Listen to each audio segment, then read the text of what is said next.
안녕하세요. 오늘 여러분과 함께 아주 끈질긴 미제 사건을 좀 파헤쳐보려고 합니다. 바로 다낭성 난소 증후군 환자분들을 끊임없이 괴롭히는 도무지 잡히지 않는 그 여드름이죠. 네, 맞습니다. 오늘 저희가 확보한 수사 자료는요. 2023년 유럽 생식의학회랑 2024년 미국 피부과학회에서 막 발표한 최신 가이드라인, 말 그대로 아주 따끈따끈한 증거물들입니다. 네, 가장 최신 자료들이죠. 오늘 우리의 임무는 명확합니다. 이 지긋지긋한 여드름이 왜 단순한 피부 트러블이 아니고 우리 몸이 보내는 일종의 내부 고발 신호인지 그 배후를 샅샅이 추적해 보겠습니다. 자, 그럼 사건 파일 한번 펼쳐볼까요? 네, 오늘 분석은 이 PCOS 여드름이라는 사건에 대한 수사 패러다임이 어떻게 바뀌었는지를 보여주는 아주 중요한 자료예요. 패러다임의 전환이요? 네, 예전에는 그냥 피부에 난 뾰루지, 그러니까 범죄 현장만 보고 미용적인 문제로 접근했죠. 하지만 이제는 그 현장을 만든 진짜 범인, 즉 몸속 깊숙이 숨어있는 인슐린 저항성과 호르몬 불균형을 잡아야 한다는 게 핵심입니다. 아, 그러니까 자꾸 재발하는 범죄를 막으려면 현장만 수습할 게 아니라 범인의 아지트를 급습해야 한다 이런 말씀이시군요. 바로 그거죠. 그래서 치료의 초점도 단순히 피지를 닦아내는 어떤 현장 수습에서 문제를 일으키는 근본적인 신호를 차단하는 이 범인 검거 쪽으로 바뀌어야 해요. 우리 피부의 그 모피지선, 그러니까 피지 나오는 그 작은 구멍이요. 그냥 피부의 일부가 아니라 온몸의 호르몬 신호를 감지하는 말단 정보기관처럼 작동한다는 사실. 여기서부터 수사가 시작됩니다. 와, 흥미롭네요. 좋습니다. 그럼 먼저 그 사건 현장부터 자세히 살펴보죠. 이 PCOS 여드름이라는 놈은 보통의 청소년기 여드름과는 범행 수법이 좀 다르다고요? 네, 프로파일링을 해보면 특징이 아주 뚜렷해요.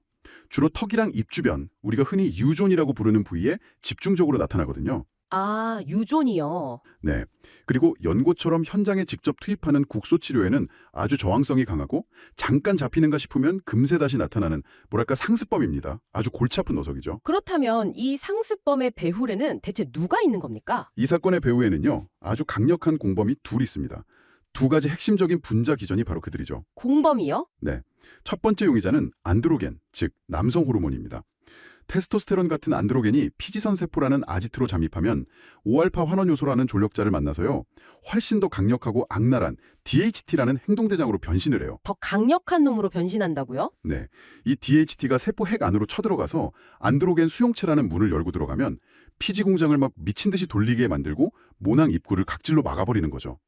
그런데 여기서 아주 결정적인 단서가 있습니다. 그게 뭔가요? PCOS 환자의 피지선은 정상인에 비해서 이 안드로겐이라는 자극에 병적으로 민감하다는 겁니다.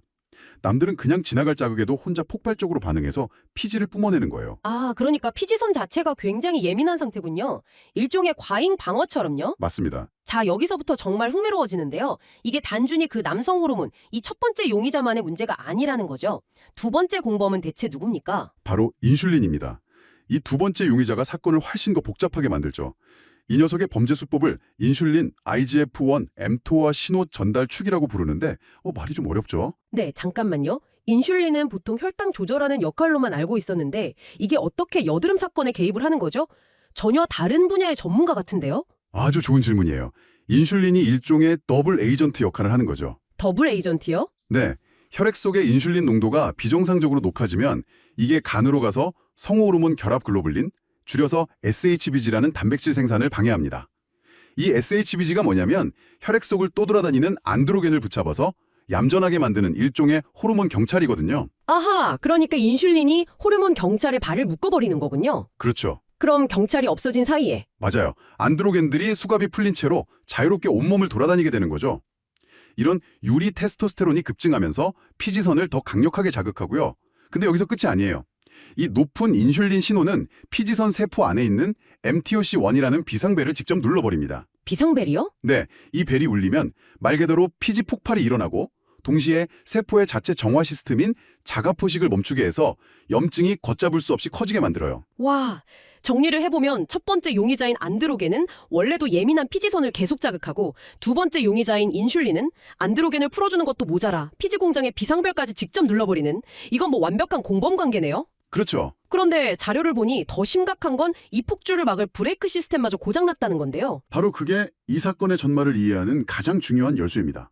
폭스1, 고장난 브레이크라고 부를 수 있죠. 정상적인 세포 안에서는요. 폭스1이라는 단백질이 핵 안에서 딱 버티고 서서 MTC1과 안드로겐 수용체가 날뛰지 못하게 막는 그런 브레이크 역할을 하거든요. 그런데 그 브레이크가 왜 고장나는 거죠? 범인은 또 인슐린입니다. 높은 인슐린 신호가 계속 들어오면 이 브레이크 페달인 폭스1에 인산화라는 화학물질을 붙여서 아예 핵 밖으로 쫓아내버려요. 세상에.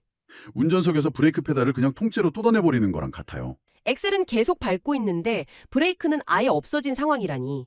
이러니 피지 생성이 멈출 수가 없는 거군요. 정확합니다. 그리고 이게 바로 PCOS 환자들이 혈당을 천천히 올리는 저혈당 부하 식단만으로도 여드름이 좋아지는 이유를 설명하는 과학적인 증거예요. 아, 그래서 식단 조절이 중요하다고 하는 거군요. 네, 식단으로 인슐린 자극을 줄여주면 집 나갔던 브레이크 폭스1이 다시 핵 안으로 돌아와서 제 역할을 할 수 있게 되는 거죠. 자, 이렇게 범인들의 정체와 공모 관계가 명확해지니까 수사 방향도 완전히 달라졌을 것 같습니다. 최신 가이드라인이라는 새로운 수사 기법은 어떻게 바뀌었나요? 과거와 현재를 비교하면 그 변화가 아주 극적이에요. 과거에는 항생제, 즉 현장의 특수기동대를 일단 투입하고 보는 방식이었죠. 그리고 여드름을 피부라는 현장에 국한된 독립사건으로 보고 수사관인 의사의 눈에 보이는 중증도에만 의존했어요. 그런데 지금은요? 지금은 항생제 내성이라는 부작용 때문에 특수기동대 투입을 아주 신중하게 고려하고요. 대신 호르몬 치료나 대사 치료 같은 범인들의 자금줄을 끊거나 아지트를 와해시키는 방식의 조기 개입을 권장합니다. 그리고 가장 큰 변화는요. 피해자의 진술, 즉 환자의 삶의 질이 얼마나 떨어졌는가를 수사 착수의 핵심 기준으로 삼는다는 점입니다. 아, 여드름 개수가 몇 개냐는 객관적 증거보다 환자 본인이 얼마나 고통스러운지가 더 중요한 단서가 된 거군요. 그렇죠. 2024년 미국 피부과학회 가이드라인에서는 한 발 더 나아가서 성인 여성 여드름에 경구 피임약과 스피로놀락톤을 아예 1차 수사 옵션으로 격상시켰어요. 1차 옵션으로요. 네, 예전엔 다른 방법이 안 통할 때 고려했다면 이젠 처음부터 가장 유력한 용의선상에 올리고 수사를 시작한다는 거죠. 이건 정말 큰 변화입니다. 그렇군요. 근데 많은 분들이 이소트레티노인, 흔히 로아큐탄 같은 약을 복용해 본 경험이 있으실 거예요. 이건 굉장히 강력한 무기인데 자료에서는 이 무기에 결정적인 함정이 있다고 지적하네요. 네, 바로 높은 재범률입니다. PCOS 환자의 경우 이 약을 끊었을 때 재발률이 무려 37%에서 최대 60%에 달해요. 60%나요? 네, 약을 먹는 동안에는 피지선이라는 범죄 현장을 완전히 초토화시켜서 깨끗해지지만 약을 끊으면 어떨까요? 근본 원인이었던 안드로겐 과민성과 인슐린 저항성, 즉 진짜 범인들은 그대로 남아있기 때문에 또다시 피지선을 자극해서 범죄를 저지르는 겁니다. 결국 현장만 정리했지 범인을 잡은 게 아니었군요. 맞아요. 그래서 자료에서는 이소트레티노인 단독으로 사건을 종결하기보다는 치료가 끝난 후에 호르몬 유지요법을 병행해서 범인들이 다시 활동하지 못하도록 지속적으로 감시해야 한다고 제안하는 겁니다. 아하, 또 다른 약물인 넥트포르민, 이건 당뇨약으로 유명하잖아요. 이 약에 대해서는 비만한 환자에게만 효과가 있다는 잘못된 소문, 뭐랄까 일종의 오해가 있었는데요. 그건 완전히 잘못된 정보였음이 밝혀졌죠. 한 연구 자료를 보면 오이를 비만하지 않은 PCOS 환자군에서 배란 회복이나 증상 호전율이 83.15%로 비만한 환자군의 53.65%보다 훨씬 높게 나타났더라고요. 정말요? 반대였네요. 네, 51개 연구를 종합한 메타 분석에서도 여드름 점수가 뚜렷하게 감소했고요. 마른 체형이라도 몸속에는 인슐린 저항성이라는 잠복 수사관이 있을 수 있고 메트포르민이 이 문제를 해결해서 안드로겐 생성을 억제하는 원리입니다. 자, 그럼 이 모든 정보를 종합해서 어떻게 개인에게 맞는 수사 전략을 세울 수 있을까요? 자료에 나온 의사결정 트리를 따라가 보죠. 꼭 수사 로드맵 같은데요? 네, 환자의 상황에 따라 수사 방향이 달라집니다. 가장 먼저 확인할 질문, 1단계는 임신 계획이 있는가입니다. 네. 만약 계획이 있다면 먹는 약 같은 적극적인 수사 도구는 잠시 내려놓고 연고나 아연, 이노시톨 같은 보조적인 방법으로 현장을 관리합니다.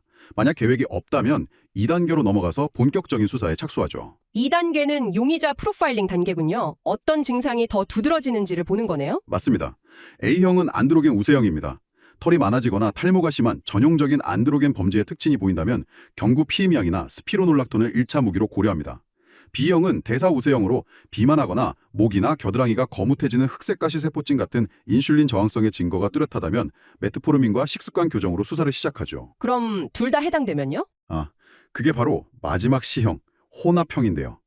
이럴 땐 피임약과 메토포르민 등을 함께 사용하는 합동수사팀을 꾸릴 수 있습니다. 아주 체계적이네요. 그럼 이제 이 수사팀이 사용하는 구체적인 무기들, 즉 약물 프로토콜을 하나씩 살펴보겠습니다. 먼저 경구 복합 피임약입니다. 경구 피임약은 두 가지 방식으로 범인을 제압해요. 첫째, 뇌하수체라는 총지휘본부를 교란해서 안드로겐 생산 명령 자체를 줄이고, 둘째, 간에서 아까 말한 호르몬 경찰, SHBG 생산을 늘려서 이미 풀려난 안드로겐들을 다시 체포하는 역할을 하죠. 1순위로 추정되는 성분은 드로스피레논, 그러니까 뭐 야즈, 야스민 같은 약들이고 2순위는 시프로테론, 다이안느 3호 같은 약들입니다. 하지만 이 무기는 아무나 쓸 수 있는 건 아니죠. 물론이죠.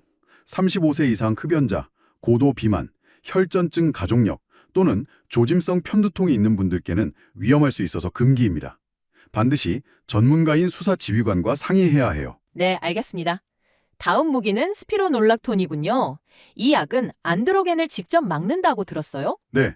이 약은 안드로겐이 피지선 세포의 문을 열고 들어가지 못하게 막는 보디가드 역할을 합니다. 용량을 점진적으로 늘리는 데 중요한데요. 처음 1, 2주간은 25에서 50mg으로 시작해서 유지 용량은 하루 100에서 200mg까지 늘립니다. 그리고 2024년 가이드라인에서 아주 반가운 소식이 있었죠. 어떤 건가요? 건강한 18세에서 45세 여성이라면 이 약을 먹으면서 정기적으로 피를 뽑아서 칼륨 수치를 확인할 필요가 없다고 수사 절차가 간소화됐어요. 아, 환자 입장에서는 정말 편해졌네요. 그런데 이 약을 쓸 때 미리 알아둬야 할 점이 있다면요? 영향을 줄 수 있기 때문에 절대 사용해서는 안 되는 금기 약물입니다. 네, 꼭 기억해야겠네요. 마지막 무기, 메트포르민의 투입 스케줄은 어떻게 되나요? 메트포르민은 위장장애라는 초반 저항이 있을 수 있어서 서서히 투입하는 게 핵심이에요. 첫 주에는 저녁 식사와 함께 500mg으로 시작하고 2주차에 1000mg, 3주차에 목표 용량인 1500mg에 도달하는 점진적 증량법을 씁니다. 아, 천천히 늘리는 거군요. 여기서 기억할 점은 하루 1500mg 미만 용량에서는 대사를 개선하는 효과가 미미하다는 연구가 많다는 거예요. 목표 용량까지 꾸준히 복용하는 게 중요합니다. 자료에서는 기능의학적인 접근, 일종의 내부 조력자를 활용하는 방법도 두 가지 제시하고 있네요. 첫 번째 조력자는 이노시톨입니다. 여기서 핵심은 마이오 이노시톨과 디카이로 이노시톨의 40대 1이라는 황금 비율이에요. 40대 1이요? PCOS 역설이라는 현상 때문인데요. PCOS 환자는 몸은 인슐린 저항성이지만 특이하게 난소는 인슐린에 과민하거든요. 그래서 디카이로 이노시톨만 너무 많이 먹으면 오히려 난소에서 안드로겐 생산을 부추길 수 있어서 이 비율을 지키는 게 아주 중요합니다. 두 번째 조력자는 아연이군요. 맞습니다. 아연은 흡수율이 좋은 아연 피콜리네이터 형태를 권장하고요. 아연은 복용 후 메스꺼움을 느끼는 분들이 꽤 있는데 이걸 막으려면 반드시 식사 직후에 복용하는 게 꿀팁입니다. 자, 그럼 이 길었던 수사의 최종 보고서를 작성해 볼까요? 오늘 우리가 깊이 파헤쳐본 이 내용들이 청취자분께 궁극적으로 의미하는 것은 무엇일까요? 최종 결론을 말씀드릴게요. PCOS 환자의 여드름은 단순한 피부 문제가 아니라 여러분의 몸 안에서 호르몬과 인슐린 시스템이 너무 예민하게 작동하고 있다는 내부의 경고 신호입니다. 내부의 경고 신호. 네. 따라서 바르는 약, 즉 현장 수순만으로는 이 사건을 종결할 수 없어요.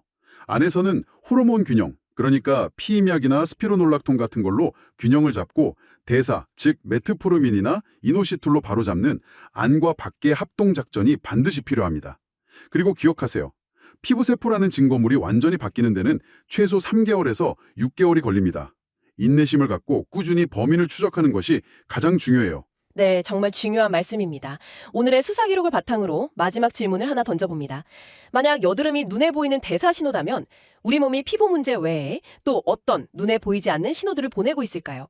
그리고 우리가 그 신호들을 더 일찍 알아차리고 수사에 착수하는 것이 단순히 피부를 넘어 장기적인 건강이라는 더 큰 사건을 해결하는 데 어떤 결정적인 단서가 될 수 있을까요?